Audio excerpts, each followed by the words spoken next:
দাম্পত্য জীবনে এই ছোট লোকিটা প্রায় হয় আমাদের দেশে, ছেলের পক্ষ থেকে হয়, মেয়ের পক্ষ থেকে হয়।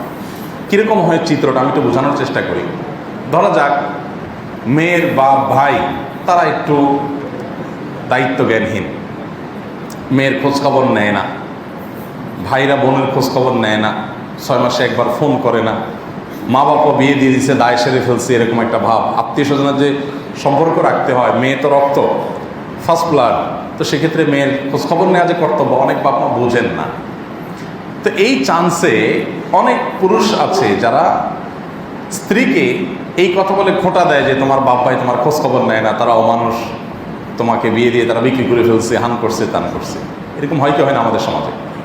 প্রায় সংসারে এটা হয়। এই কাজটা খুবই গর্হিত এবং অন্যায় একটা কাজ। কারণ কোনো মেয়ের যদি তার বাপ ভাই, তার ফার্স্ট ব্লাডের লোকেরা যদি তার খোঁজখবর না নেয়, তাহলে সেক্ষেত্রে আপনার কি সমস্যা? আপনার কোথায়? আপনি স্বামী, আপনার অসুবিধাটা কোথায়? তার বাপ মা খবর নেয় না, এটা তো তার ব্যাপার। আপনার তো এখানে কোনো অসুবিধা হওয়ার কথা না। দুঃখ থাকলে তার থাকবে, অভিযোগ থাকলে তার থাকবে, আপনি কেন এটা নিয়ে মাথা কামাচ্ছেন? এটার নাম ছোট লোকই। এটা হলো মেয়েকে অহেতুক বিরক্ত করা। একই কথা মেয়ের পক্ষ থেকেও হয়, ছেলেকে বলে হ্যাঁ তোমার ভাই তাদের জন্য অনেক কিছু করলো, তারা তোমার জন্য কি করলো? এটা তো কমন একটা আইটেম আমাদের দেশে, মহিলারা এটা বলে। আরে বাবা, আমি অনেক কিছু করছি, আমার বাপ ভাই তারা নিমুখারামি করছে, আমার পাল্টা কিছু করেনি আমার জন্য, এটা আমার সমস্যা, তোমার কেন সমস্যা হচ্ছে? আমরা দাম্পত্য জীবনে টেনে টেনে ঝগড়া করি, আইটেম বাইর করি ঝগড়া অহেতুক।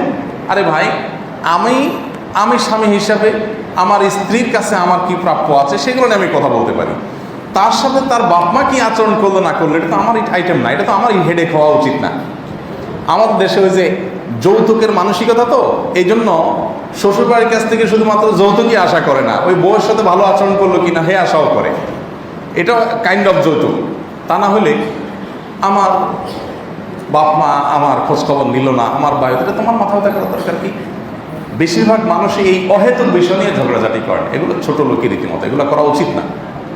বরং আমি তো উল্টা বলবো, একজন মেয়ে মানুষ তার বাবার বাড়ি থেকে খোঁজখবর নেয় না, তার ভাইরা খোঁজখবর নেয় না, বা তার প্রতি অবিচার করে, বা তাকে ইগনোর করে, তাহলে মেয়েটার তো মন খারাপ নিশ্চয়ই, সে তো সুখে নাই, কারণ তার বাপ ভাই তার খবর নিচ্ছে না, তার কাছে তো কষ্ট হচ্ছে।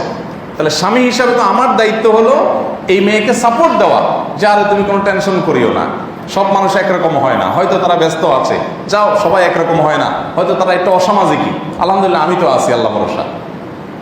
এটা না হওয়া উচিত।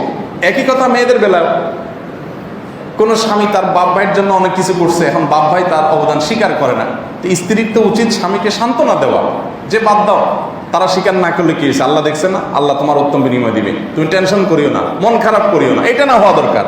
হয় কি উল্টা, দেখছো তুমি, তোমার নামে নিষেধ করছি, তোমার বাইরে টাকা দিও না, দেখছো এখন কি হয়েছে আমার কথা না শুনে, দেখছো তোমার কপালে এরকম জায়গা জায়গা শুধু জাটার বাড়ি পড়বে, তুমি আমার কথা শোনো নাই, দেখছো ধরা খাইছো, কত অমানুষ তোমার ভাই।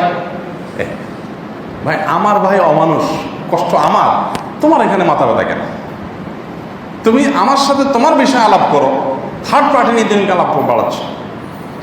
99% ফ্যামিলিতে ঝগড়ার যে আইটেমগুলো হয়, বিশেষ করে আমার কাছে অনেকে আসেন স্বামী স্ত্রী উভয়, তো আমি বসে যখন শুনি আমার কাছে তখন মনে হয় যে এরা মনে হয় ঝগড়া করার জন্য আইটেম খোঁজে। তা না হলে কেন এসব বিষয় নিয়ে ঝগড়া হবে? তাদের নিজস্ব বিষয় নিয়ে ম্যাক্সিমাম ফ্যামিলিতে দেখবেন ঝগড়া হয় না। ঝগড়া হয় কি নিয়ে? ছেলেকে বলবে তোমার মা এটা কেন বললো, মেয়েকে বলবে তোমার মা কেন আমাকে এটা করলো না।